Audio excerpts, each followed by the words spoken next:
Di crossover juga berpengaruh walaupun sedikit.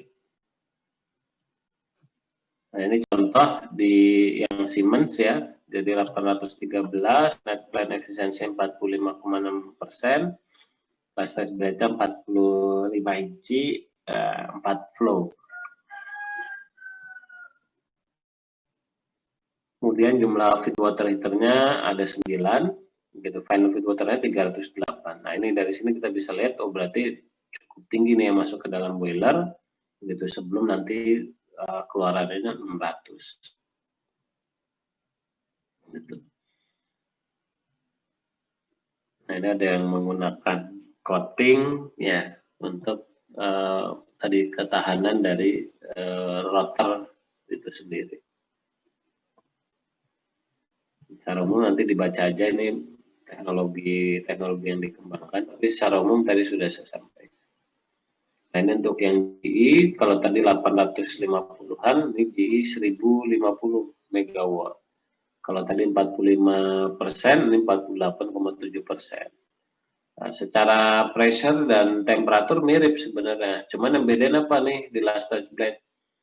Jadi bisa 4 flow dan 48 inci. Nah, ini 4 flow sama cross compound. Nah, cuman kalau tadi kan tandem compound, nah ini cross compound begitu.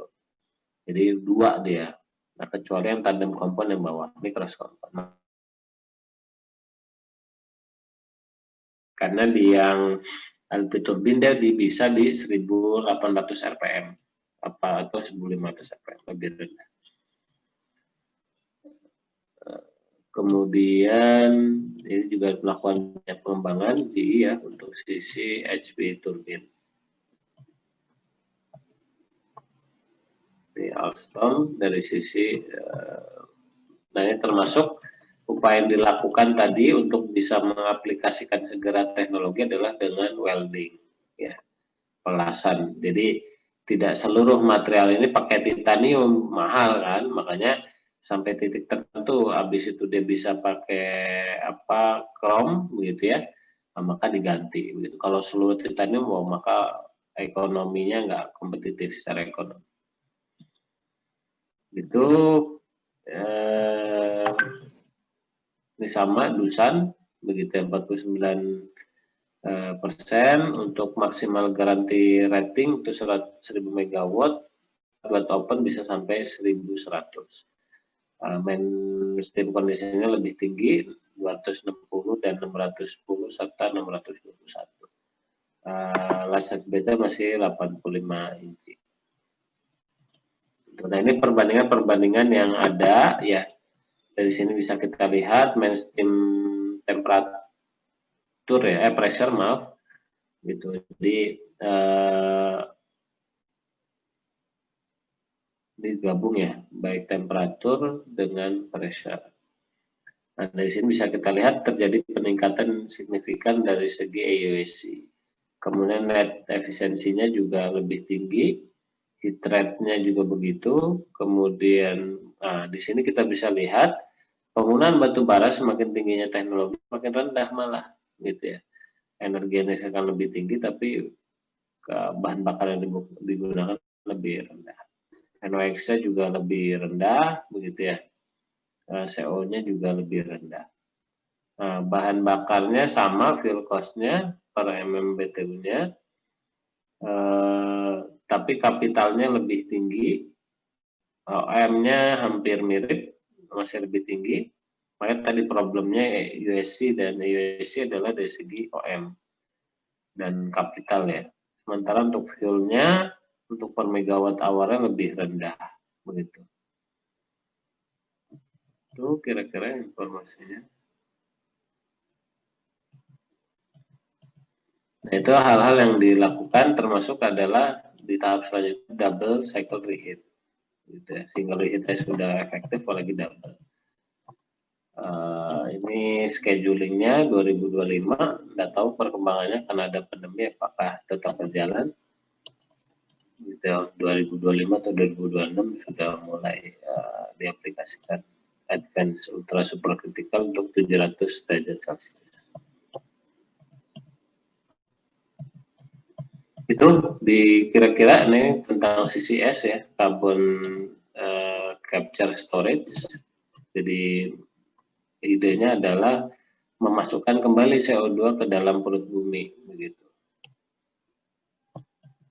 Dan termasuk bisa dimakan. Nah ini kira-kira gambaran tentang CCS, carbon capture storage. Dipakai chemical ya. Oke, ada pertanyaan sampai sini. Ini tentang material yang digunakan ya, USC material dari ferritic austenite. Kemudian kembali ke nikel. Nikel kan temperatur bisa lebih tinggi.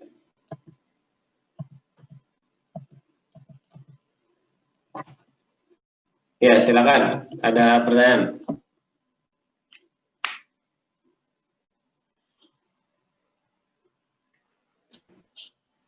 Nggak ada? Oh, nggak ada, saya lanjut lagi nih ke SPE. Ngejar waktu ya. Ya, jadi ada SPE dan WDE. Jadi kalau ini solid particle erosion, kalau WDE water droplet erosion, sama-sama erosi. Nah, untuk SPE ini gambaran ketika jadi kita bisa lihat nih ya. Jadi di blade itu bisa sampai ya bahasanya mungkin kalau gigi kayak grepes gitu ya. Jadi dia terjadi erosi gitu. Kenapa? Karena partikel-partikel yang terbawa padahal itu saja sudah pakai teknologi purity airnya. Tapi tetap ya namanya benda berputar dan sebagainya, nah, pasti ada, dan kita juga tidak bisa pastikan 100% di sisi boiler.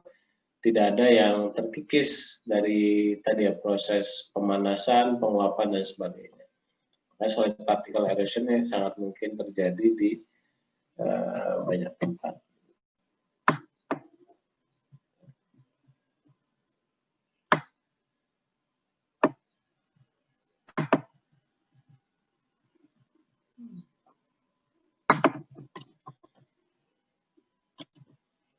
Nah ini dari segi surface damage-nya,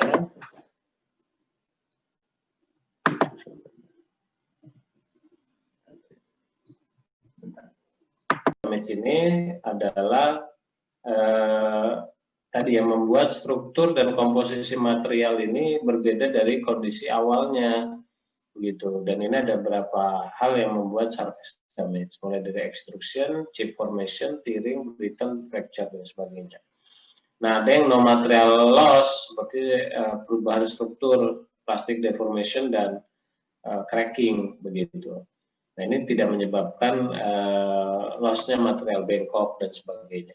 Tapi ada material yang menyebabkan material loss begitu, yaitu erosi dan wearing. Nah, ada juga jadi yang berkurang, ada yang bertambah. Nah, bertambah inilah yang disebut dengan falling ya, deposit atau corrosion.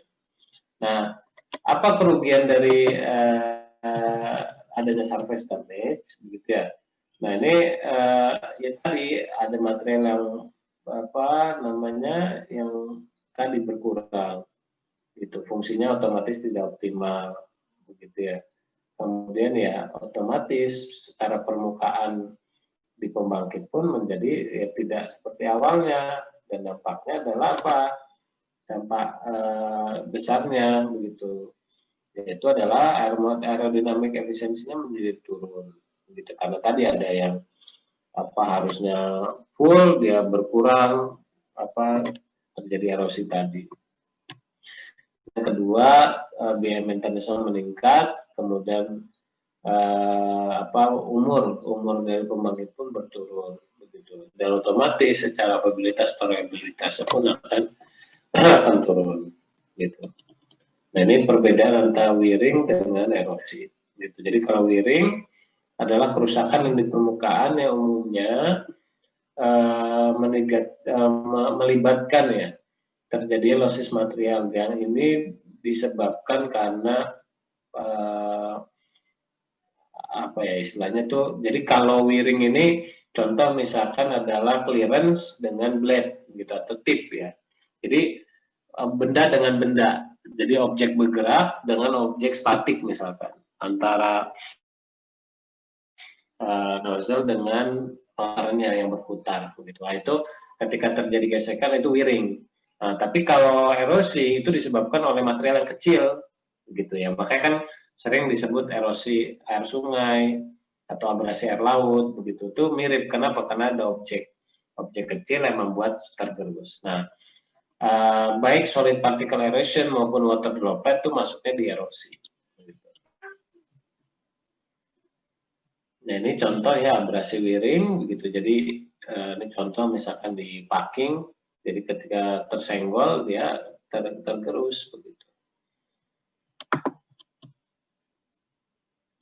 Nah, ini surface damage, ini sama polishing wiring juga. Nah, ini contoh ya.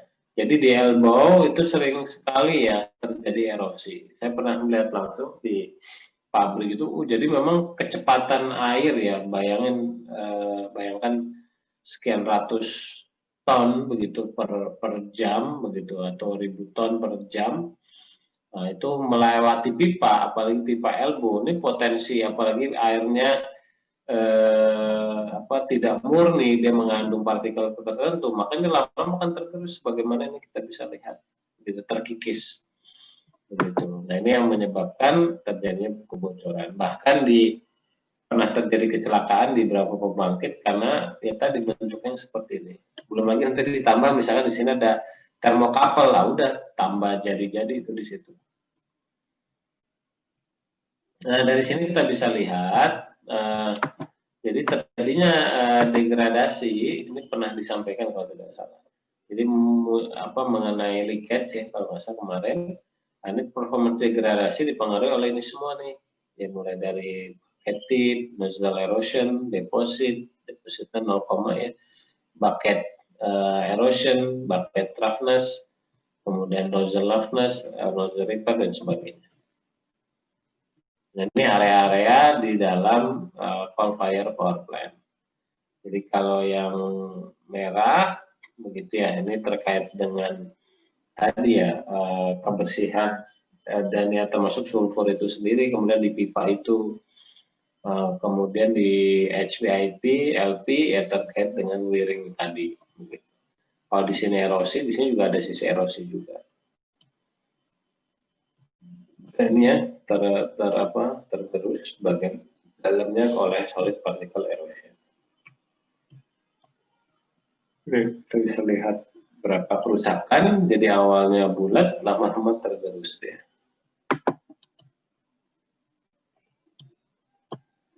Ini falling, jadi terkali ceiling ya, tadi yang saya bilang di bagian packing itu sengaja gitu ya, bahkan tadi dia tergerus. Falling menempel deposit di materialnya sendiri. Water droplet erosion juga membuat tekstur permukaan atau roughness, tingkat kehalusan dari blade juga berpengaruh. Kemudian ada stress corrosion effect. Ini beberapa problem yang terjadi. Nah, makanya bentuk-bentuk seperti ini mempengaruhi tingkat kestabilan dari blade itu sendiri. Nah, ini kita bisa lihat kelopas dia. Begitu.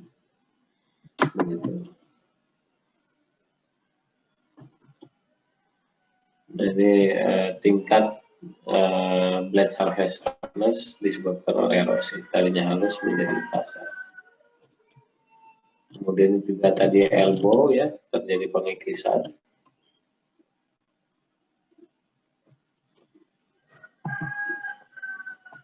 Ini berapa pendekatan yang terjadi ya,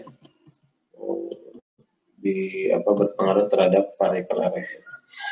Nah, dari sini kita bisa melihat ya tentang mekanisme erosi. Jadi yang berpengaruh nanti dari bentuk, kemudian bobotnya atau masanya, kemudian kecepatan itu juga berpengaruh. Nah, ini ada yang modelnya besar menghantam bagian blade, kemudian pecah menjadi lebih kecil lagi, dan ini nanti menghantam lagi dan seterusnya. Ini mekanisme yang terjadi. Nah, maka di sini ada yang disebut dengan erosion parameter. Hal-hal apa saja sih yang berpengaruh atau memberi dampak terjadinya erosi semakin makin berat begitu. Nah, itu dilihat dari mana? Yaitu pertama dari bentuk partikel begitu. Nah, particle shape begitu. Nah, ini yang mempengaruhi ini kerusakan dari atau ringan atau parahnya erosi tadi. Kemudian kedua adalah impact velocity, kecepatan ya. Kemudian sudut datang. Kemudian jadi pertama bentuk antara bulat dengan segitiga atau bentuk trapesium atau kotak itu beda nanti dampaknya. Kemudian keempat adalah ukuran besar kecilnya. Kemudian yang kelima adalah tentang konsentrasi, artinya frekuensi, impact frekuensi tadi, seberapa banyak benda itu sering datang. Kemudian yang keenam, temperatur terhadap target metal atau target yang dituju. Kenapa? Karena kalau semakin tinggi temperatur, maka potensi tadi ya, material ini berubah karakternya. Kemudian mechanical properties dari partikel tadi, antara apakah dia logam, apakah batuan, atau seperti apa. Kemudian juga particle rotation speed, begitu. Nah, ini kecepatan rotasinya dari benda tersebut. Jadi bukan sekedar. Nah, dari situlah dirumuskan modeling ini. Gitu ya. Jadi tingkat erosi tadi dipengaruhi oleh erosi, konstanta erosi, apakah metal dan solid partikel, kemudian konsentrasinya, sudut datangnya, kecepatannya, kemudian ukurannya, serta temperaturnya. Nah, di sini kalau di sini total ada 8 hal yang mempengaruhi atau yang mempengaruhi berat atau ringannya erosi yang dihasilkan di steam turbine tadi. Ini ya contoh. Jadi ketika dia terjadi defect, otomatis terbentuk layer, terjadi falling, terbentuk layer, nah, temperaturnya tidak terjadi heat transfer yang baik antara air dengan dengan tadi pemanasan, gitu ya. Nah, otomatis terjadi di sini heat stress, begitu ya, temperatur yang tidak seimbang, hot spot, begitu. Nah, itu otomatis bisa terjadi cracking dan sebagainya. Dari pembahasan satu persatu dari impact velocity, kemudian kecepatan yang tadi impact angle, datangnya, ukurannya, bentuknya, ya. Jadi ini ada yang model cutting, deformation, gitu dan seterusnya. Kemudian tingkat kekerasannya dari partikel yang datang maupun dari objek yang terkenanya, gitu. Kemudian konsentrasi jumlah 1, 10 dengan ratusan, misalkan itu akan berbeda dampaknya. Kemudian temperatur base, begitu. Nah, dari temperatur base ini kita bisa lihat terhadap X-ray ya, jadi semakin tinggi maka potensi erosinya semakin tinggi. Temperatur juga, kemudian base material property dari sini bisa kita lihat, gitu ya. Jadi erosi resistensinya semakin tinggi, semakin kanan, maka inconel dan sebagainya harus dikembangkan. Chrome.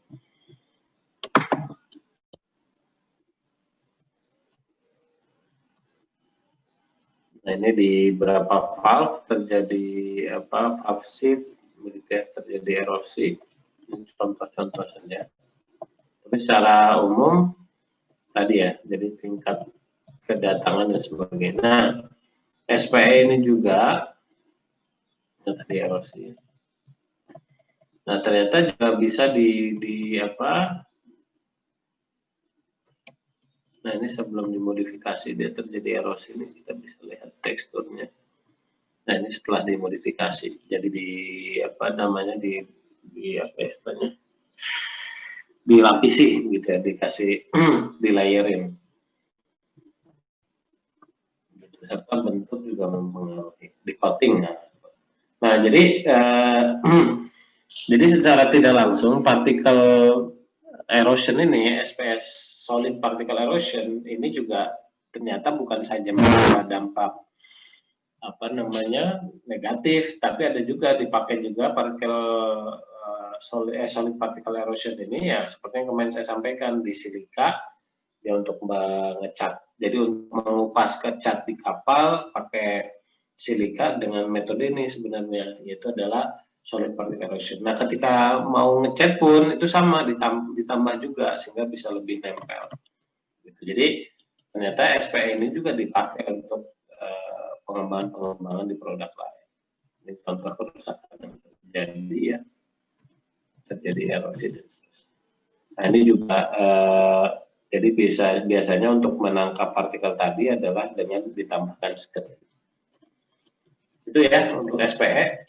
Saya poin-poin poin-poin penting saja yang saya sampaikan. Untuk detailnya nanti silakan dibaca. Nah, lanjut lagi ke WDE, gitu ya. WDE secara umum tadi ingat di bagian awal ya SPE ini. Jadi WDE ini atau water droplet erosion bagian dari erosi, gitu.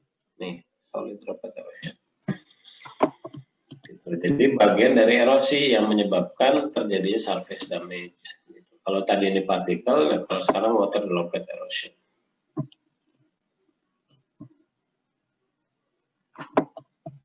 Jadi WDE ini dilakukan penelitian, gitu. Dan kalau kita melihat WDE ini banyak terjadi di last stage blade ya.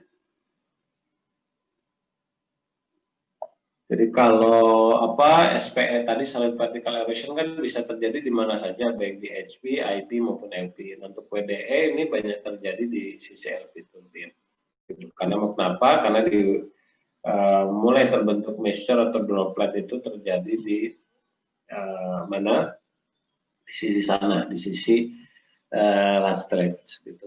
Nah, namun demikian droplet impact ini ternyata ya tampak dan banyak diaplikasikan di beberapa aspek begitu. Di steam turbine, helicopter blades, kemudian aircraft atau misil ya, pesawat dan rudal gitu, coating untuk coating, kemudian inject print, kemudian cutting of material. Nah, ini pernah lihat nggak ya, kalau dulu di Jepang tuh ada acara televisi itu cara memotong sebuah objek. Nah, itu ada memang pakai cutting of material menggunakan water jet. Jadi air bertekanan tinggi itu bisa sampai memotong, bahkan memotong logam. Itu. Kemudian spray cooling juga itu dipakai droplet seperti parfum atau spray pembersih kaca dan sebagainya, itu model droplet. Itu untuk cleaning permukaan. Gitu ya. Jadi ternyata droplet impact ini dia punya ada disebut dengan shock from compressed liquid, gitu, area yang tertekan. Nah, ini yang bersifat rigid begitu. Nah, ini ada sudut nih di sini. Nah, ini hal-hal yang nanti mempengaruhi tingkat impact-nya begitu. Makanya kan ya, contoh juga water cannon, misalkan mahasiswa lagi demo nih buat rusuh gitu kan, pakai water cannon dan sebagainya. Nah, ini hal-hal yang mempengaruhi dampak dari water droplet ini. Maka disebut dengan water hammer pressure begitu. Ya, seperti hammer, seperti palu ya ketika dia menghantam sesuatu. Nah, ini kita bisa lihat. Jadi jadi kan kurang lebih kan begini nih. Jadi awalnya bulat, terus dengan berjalan waktu dia lama-lama tertekan nih, tertekan sampai nanti pecah, dia membentuk cawan seperti ini. Nah, dari situ kita bisa lihat, jadi pressure nih gigapascal bahkan satuannya.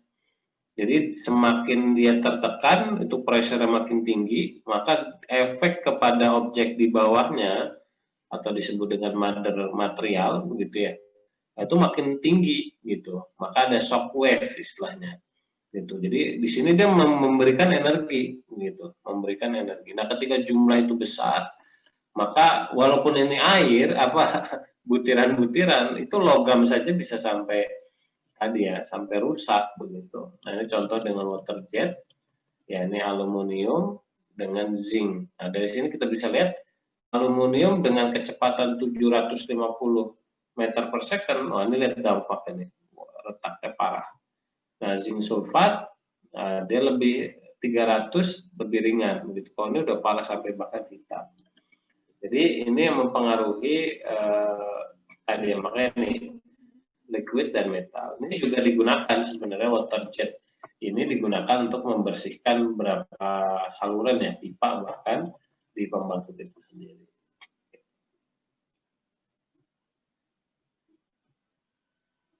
Nah, ya ini menyebabkan terjadinya tadi ya ductile menjadi ya bahasa mungkin banyak terjadi erosi gitu di sana. Apalagi ini sudah water droplet, ditambah lagi ada partikelnya misalkan. Jadi kombinasi dua hal yang justru makin memperparah.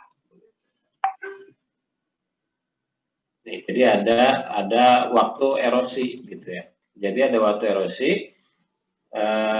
ada masa inkubasi period, kemudian ada akselerasi period, kemudian yang ketiga itu maksimum rate. Jadi erosi baik itu oleh water droplet ataupun solid particle erosion itu biasanya pertama kali nggak terpengaruh. Nah, sampai titik tertentu energinya sudah tidak bisa menahan lagi, di situ ada akselerasi period. Nah, disinilah titik awal mulai terjadi deformasi sampai terjadi maksimum rate period. Nah, setelah itu baru dia declare turun ya, kemudian baru terminal atau final steady state period. Gitu. Nah, ini kondisi jadi waktu puncak inilah yang mempengaruhi ini accelerate period begitu. Nah, ini juga terjadi di chrome 12 stainless steel begitu, di blade. Nah, ini diameter doplet 30,6 mikrometer, kecil sebenarnya, tapi tadi karena flow kemudian karena waktu dan sebagainya ternyata berpengaruh. Nah, makanya ini hal-hal yang mempengaruhi atau parameter yang mempengaruhi tingkat kerusakan dari water droplet erosion ini. Jadi pertama masa inkubasi, begitu ya. Masa inkubasi di sini tidak ada material yang terlepas. Begitu. Nah, di masa acceleration period ini terjadi peningkatan signifikan menuju maksimum period, gitu, untuk terjadinya tadi deformasi atau bahkan hilangnya material yang terkena oleh water droplet ini, begitu sampai terjadi terminal.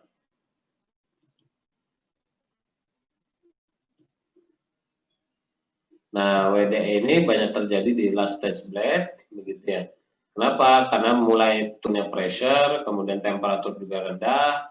Nah, disitulah terjadi water droplet erosion yang menyebabkan terjadi performance degradation, kemudian biaya maintenance lebih tinggi, serta low availability, artinya berpotensi menyebabkan tadi pembangkit shutdown dan sebagainya. Nah, ini ya tadi penjelasannya. Kemudian ya kenapa dia meningkat? Karena meningkatnya jumlah air, kemudian well speed dan lower pressure. Tadi pressure-nya semakin menurun. Nah, WD ini dapat dikurangi dengan cara improve moisture trap, dikasih trap, kemudian hollow nozzle dan groove nozzle di bucket. Groove nozzle ini ada yang gerigi-gerigi, jadi di ujungnya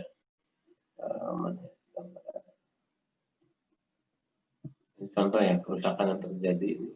Jadi awalnya bentuknya seperti ini sampai hilang nih, sampai hilang. Ini karena water droplet sampai bahkan di sini patah.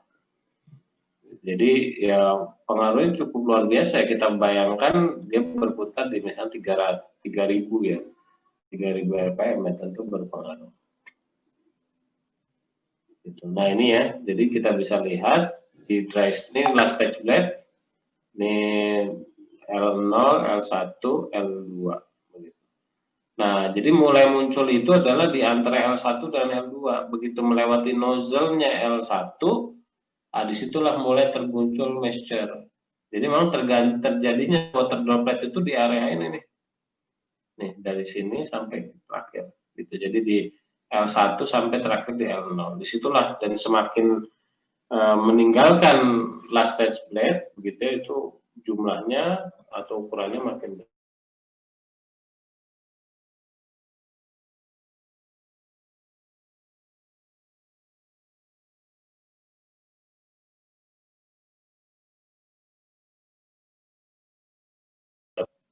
kita tidak bisa hindari di PLTP ya, panas bumi itu apa namanya, steamnya itu kan tidak benar-benar dry steam ya. Selain memang ada pengotor yang, karena ada yang modelnya pakai steam generator, artinya dipisahkan antara steam yang keluar dari perut bumi dengan steam yang masuk ke dalam turbin, itu ada yang dipisahkan. Tapi ada juga yang memang steam dari perut bumi masuk langsung ke dalam turbin begitu. Nah itu otomatis kan membuat bahwa partikel macam-macam yang tidak, yang tadi ya impurity gitu, jadi tidak benar-benar bersih begitu.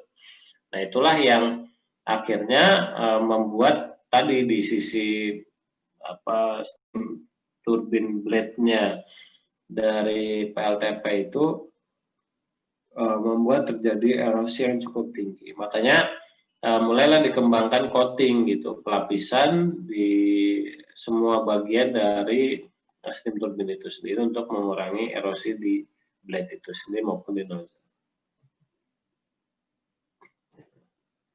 Nah, termasuk juga upaya untuk apa namanya, jadi salah satunya juga di tadi ya, untuk menghindari terjadi turn up dan sebagainya, maka dipasang water spray begitu untuk mengurangi apa namanya vortex ini. Karena kalau ada vortex dia balik lagi bawa steam lagi, maka menghantam steam turbin berikutnya.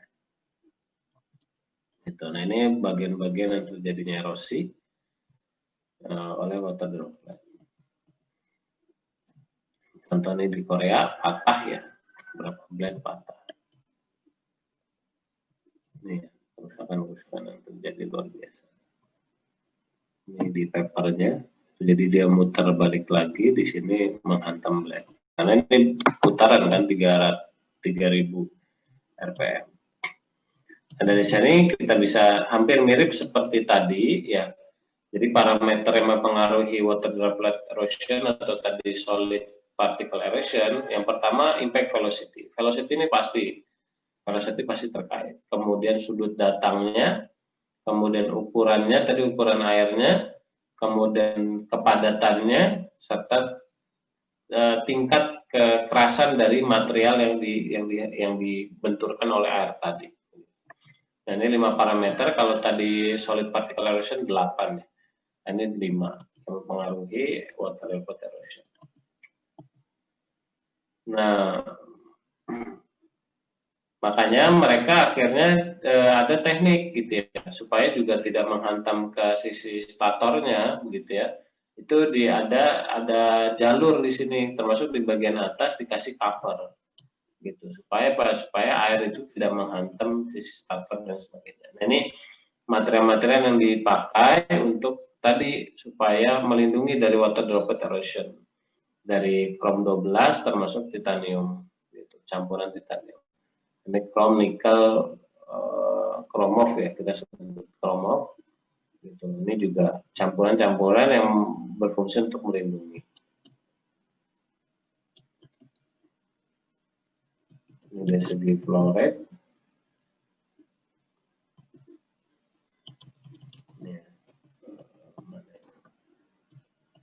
Velocity ini tadi faktor yang mempengaruhi ya. Fluoride, impact velocity, impact angle, begitu. Droplet size, ini ya, ketika pecah menjadi lebih kecil lagi. Kemudian tingkat kepadatan. Nah, maka ini yang dilakukan nih.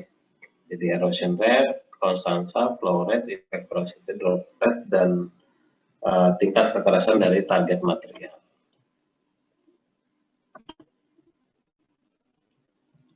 Ini hal-hal yang bisa terlihat untuk melindungi dari itu. Nah, maka untuk mengurangi itu semua, maka ada internal moisture removal nih. Jadi moisture trap nih di sini. Maka dia bentuknya seperti jalur, begitu ya. Jadi saat steam datang, moisture atau droplet ini datang menghantam sini, nah, dia nggak lari kemana-mana, tapi di jalur ini sehingga kelempar. Nah, di atas sudah ada cover, gitu, nanti sehingga bisa terbuang dengan baik, gitu, tidak merusak itu sudah, ini bentuknya seperti gigi ya, gigi. Nah ini tempat water trap-nya itu sendiri. Nah, sementara untuk external moisture removal ini baru ada di PLTN.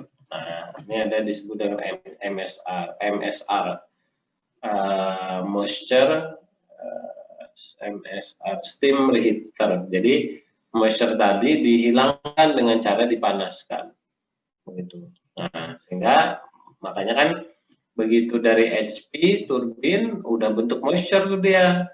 Nah, maka biar tidak menghantam nanti di sisi turbinnya berat, maka di sini moisture-nya dipanaskan kembali. Nah, setelah panas jadi steam masuk lagi. Karena ingat steamnya di mana PLTN itu adalah wet steam, bukan dry steam, begitu. Jadi basah kondisinya, sehingga mudah sekali bagi di sisi HP turbin itu munculnya moisture itu mudah sekali. Maka dengan ada MSR ini, moisture steam reheater, jadi dipanaskan lagi, jadi steam masuk ke LP turbin yang biasa 6 flow. Gitu. Atau dengan ada erosion field, gitu ya, shield, no. Jadi dilindungi di cover. Atau yang biar lebih aman lagi pakai titanium blade. Cuman ya tadi secara keekonomian cukup tinggi harganya.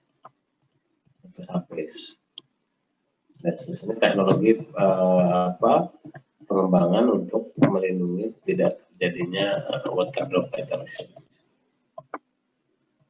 Nah, di dalam tadi ya water droplet ini juga mungkin ada yang pernah dengar. Jadi yang menyebabkan terjadi surface damage, water droplet erosion mirip juga dengan istilah kavitasi. Gitu.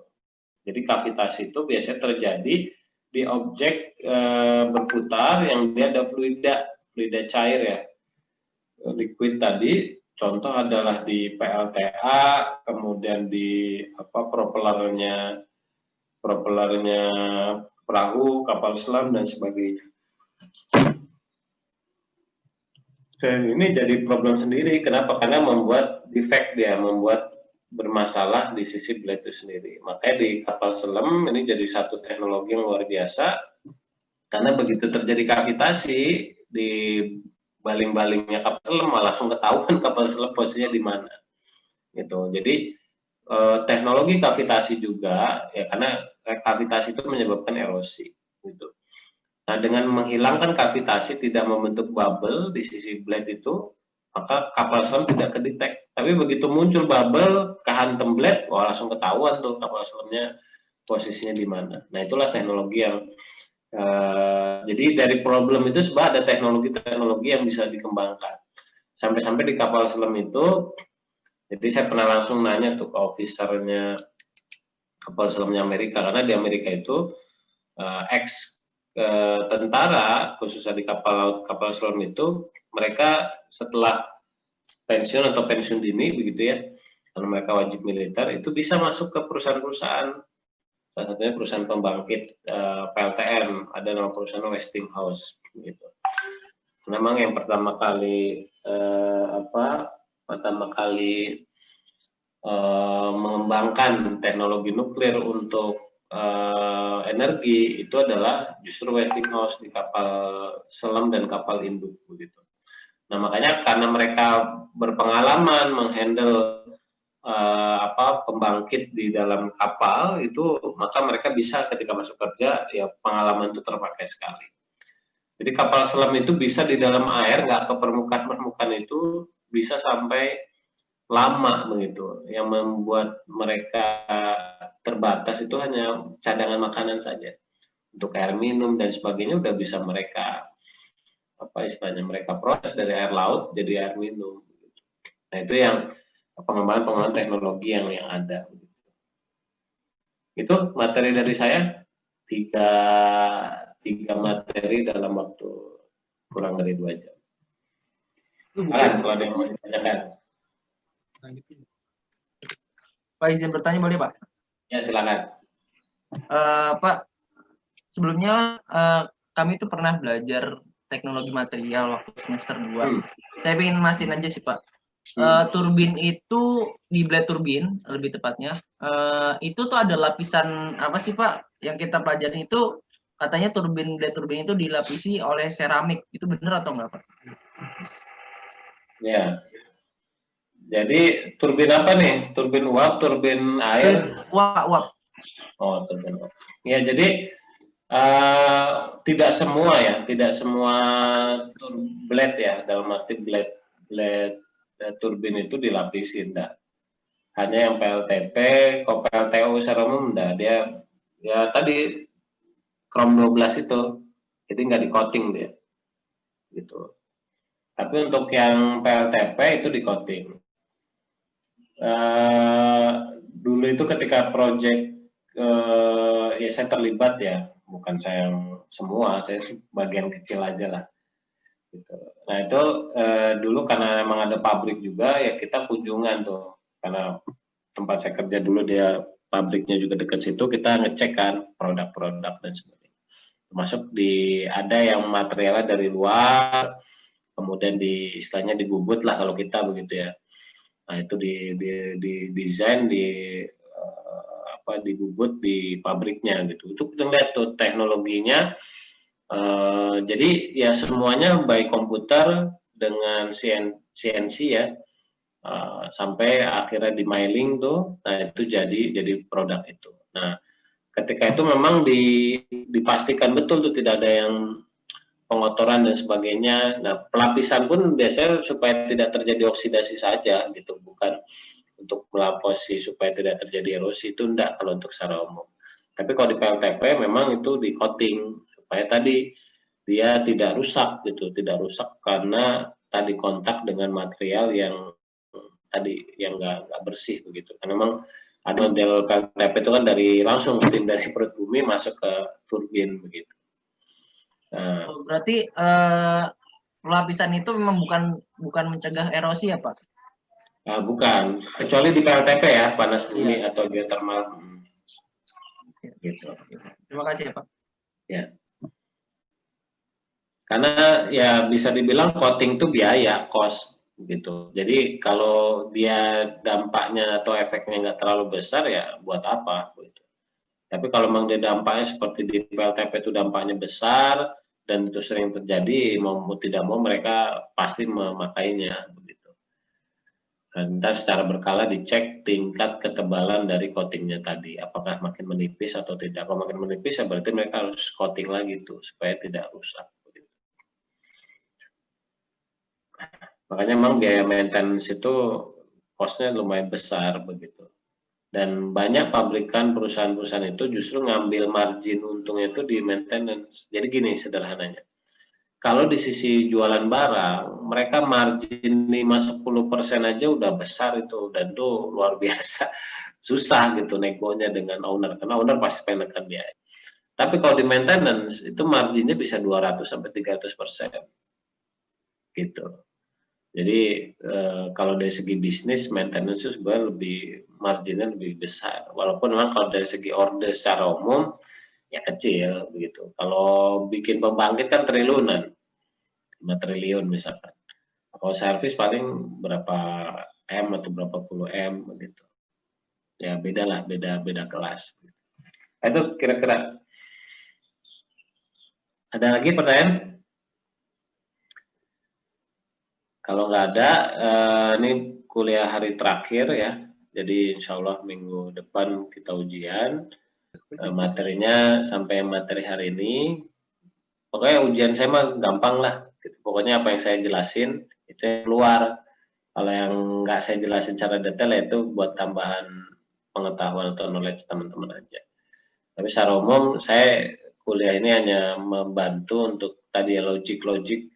Makanya memang logika ini yang sebenarnya lebih penting ya. Sehingga apa? Sehingga ketika kita ada problem, kita tahu harus gimana nih.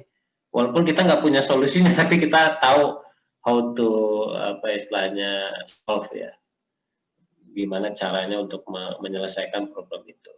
Jadi walaupun kita nggak punya solusinya, tapi kita tahu caranya gimana urutan-urutan menyelesaikan problem. Nah itu yang paling penting gitu. Jadi makanya jangan lupa ketika kita melihat sesuatu itu identifikasi dulu nih apa nih penyebabnya. Karena mengetahui problem itu sama aja mendapatkan setengah jawaban. Gitu. Maka kalau dalam pepatah bahasa Arab itu memahami soal itu separuh jawaban. Karena salah memahami soal, maka biasanya salah jawab. Itu ya dari saya.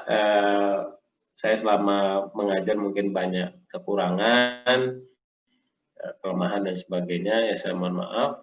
Sebelum saya minta sama ketua kelas, mungkin bisa nggak dikirimkan Excel tentang daftar nama yang ada yang ada nomor induk mahasiswanya, gitu ya. Nah, itu biar membantu saya untuk merekap nilai. Begitu. Sekaligus ya jangan sungkan kalau ada sesuatu yang mau didiskusikan, saya terbuka, begitu by WA nggak masalah. Kecuali udah hijrah ya dari WA nih.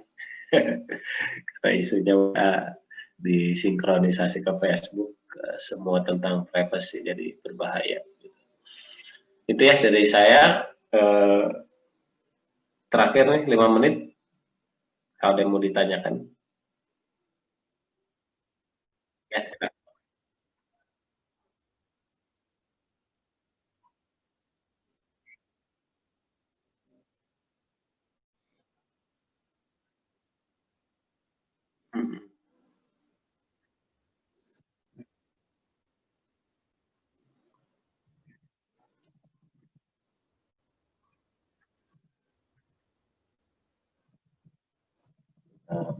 Yang mana ya? Di WDE ya? Ini yang lecture? Bukan.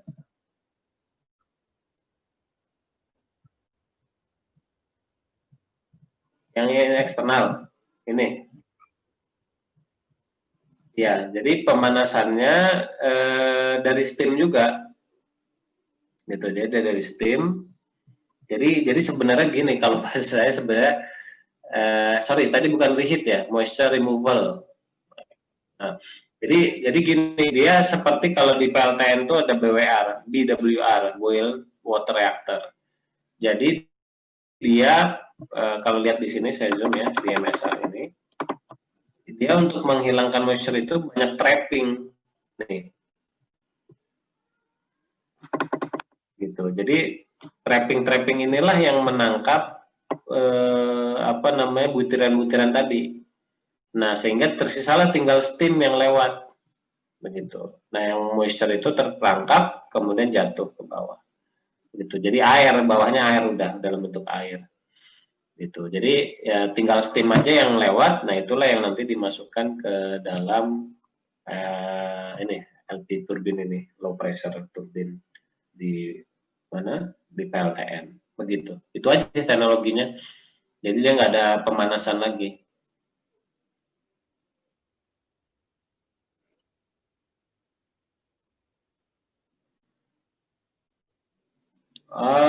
PLTP ya?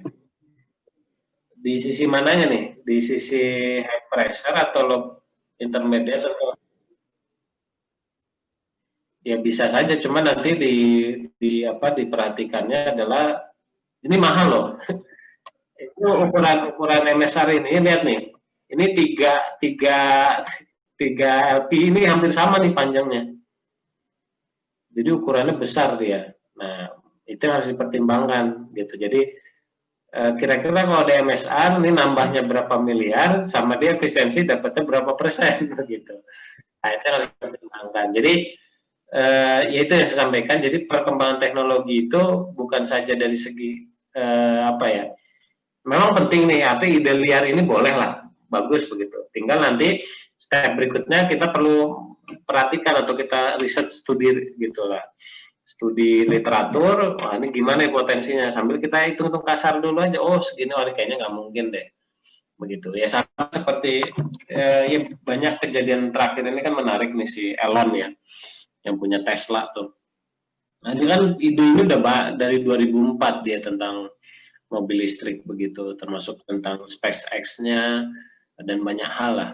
Tapi yang menarik adalah, jadi ide itu bukan sekedar oh ya menarik nih gitu, habis sudah lewat aja, tapi perlu dikejar, dicari sama dia dan sebagainya. Dan ya yang menarik dari Elon itu dia menggunakan dua sudut pandang. Dia kan background orang fisika. plus ekonomi. Jadi dia dua pendekatan ini yang menurut saya penting gitu. Jadi bukan sekedar wah gitu ya, wow gitu, tapi juga oh iya ini memang applicable. Makanya ketika dia memikirkan tentang hyperloop misalkan, nah itu dia apa nih sisi kompetitifnya di mana nih begitu. Nah itu kita lihat gitu. Sama nih misalkan saya sendiri kan sekarang bersama kawan saya bertiga itu saya ngembangin produknya penghemat BBM begitu. Nah ketika kita membuat produk ini apa nih sisi kompetitifnya dibanding yang lain? Kan lain banyak nih penghemat BBM, ada yang mulai eco racing lah, ada Klinos dan sebagainya, ada yang pakai magnetik, ada yang pakai electrical, ada yang sebagainya. Nah, saya harus tahu nih sisi peran saya atau mainnya di sisi mana yang saya unggul di situ gitu. Nah itu yang saya bandingkan dan ternyata oh bisa nih lebih kompetitif nih dibanding yang lain begitu. Nah di sisi itunya sehingga kita bisa lebih unggul dari segi cost, dari segi sebagainya. Gitu kira-kira. Ya.